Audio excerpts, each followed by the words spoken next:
खबरदार अगर तू दरवाजे से निकली, आला हजरत इमाम अहले सुन्नत मुजद्दिदीन मिल्लत मेरे आला हजरत से किसी ने पूछा था कि हजरत जी बीबी नात पढ़ सकती है? फतावा रज़विया की 14वीं जिल्द, बीबी मिलाद पढ़ सकती है? मिलाद। आला हजरत ने फरमाया अगर बीबी मिलाद पढ़ रही हो, नात पढ़ रही हो और उसकी आवाज गैर महरम के कानों तक जा रही हो, फरमाया उसे सवाब नहीं होगा, उसे हराम काम करने का गुनाह दिया जाएगा।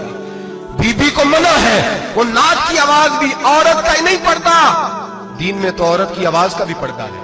दीन में तो औरत की हजरत सैयदा ज़ैनब, हजरत फातिमा की वो लख्ते जिगर जो मैदान करबला में इमाम हुसैन बराबर की शरीक रही सैयदना इमाम हुसैन के साथ। याह्या बिन मोइन कहते मैं 15 साल तक हजरत ज़ैनब का पड़ोसी रहा हूं। 15 साल, घर बराबर होता है ना, बंदा बीबी देख ही लेता है। वो बीबी कभी पर्दा डाल के जा रही है दवाई लेने, कभी नजर आ ही जाती है। कहते 15 साल में सैयदा फातिमा की बेटी का पड़ोसी रहा हूं, मैंने कभी बुरके में छुपी हुई ज़ैनब भी नहीं देखी, बुरके में छुपी हुई ज़ैनब भी कभी नहीं देखी।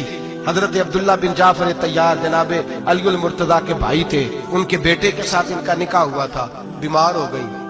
तो हजरत अब्दुल्ला कहने लगे ज़ैनब चल तुझे हकीम के पास ले जाऊं, तबीब के पास ले जाऊं। तो हजरत ज़ैनब कहने लगी आप जाइए मेरा हाल बता के दवाई ले आइए। तो हजरत अब्दुल्ला जाफर तैयार कहने लगे शरीयत में गुंजाइश है डॉक्टर के पास जाने, हकीम के पास जाने की गुंजाइश है, तू चलती क्यों नहीं? तो हजरत ज़ैनब कहने लगी शरीयत में गुंजाइश तो है, पर अब्दुल्ला मेरी मजबूरी ये है कि मैं फातिमा की बेटी हूं। शरीयत में गुंजाइश तो है पर मेरी मजबूरी ये है कि मैं हुसैन की बहन हूं। शरीयत में गुंजाइश है पर मैं हसन की बहन हूं।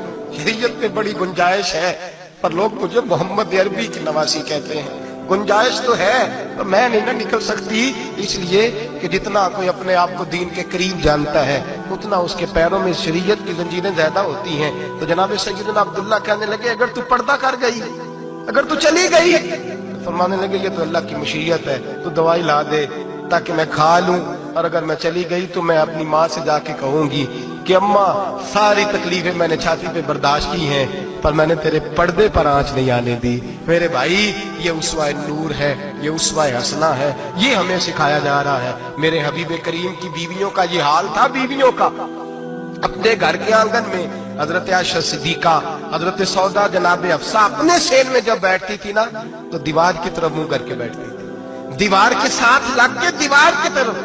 बीबियां अपने घर के अंदर भी दीवार की जानब मुंह करके बैठती थी। लोग पूछती, बीबियां पूछती कि अपने घर में भी दीवार को मुंह करने का मतलब? कहती हो सकता है कुछ छत पे चढ़े अचानक नजर पड़े तो हम चाहती हैं फिर भी हमारा चेहरा नजर ना आए उसे, फिर भी हमारा चेहरा नजर। हम अपने घर के अंदर भी पाबंद रहती हैं कि हमारे चेहरे नजर ना आए। खुदारा बड़े पैसे जिंदगी में लुटाए हैं, 1000 1500 बुरके पे भी खर्च करो, वो घर ले जाओ, वो अम्मा को भी दो, बहन को भी दो, बीवी को भी दो, उसको कोई पहन ले।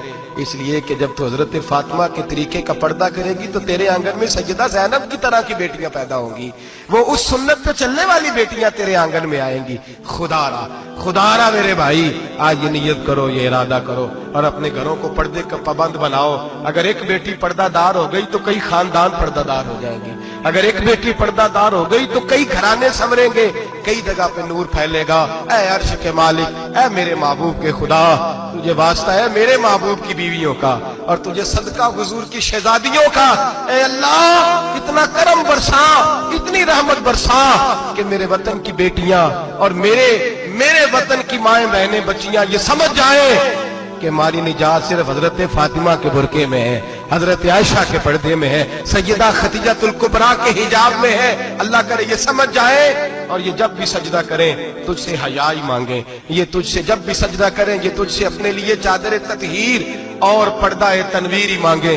अल्लाह करे मुझ बेअमल की मुंह से निकले हुए लफ्ज किसी के दिल में तासीर बन के उतरे और फिर दुनिया के अंदर ये रिवाज आम हो कि हर कोई पर्दा करे, हर कोई बापर्दा हो जाए। ऐ अल्लाह तू तासीर नाजिल फरमा, ऐ अल्लाह तू अमल की दौलत नाजिल फरमा, ऐ अल्लाह हमारी बेटियों को इज्जत की चादर अता फरमा। हमेशा मिदहत खैरुल अनाम में गुजरे, दुआ है ये उम्र दरूद सलाम में गुजरे। आखिर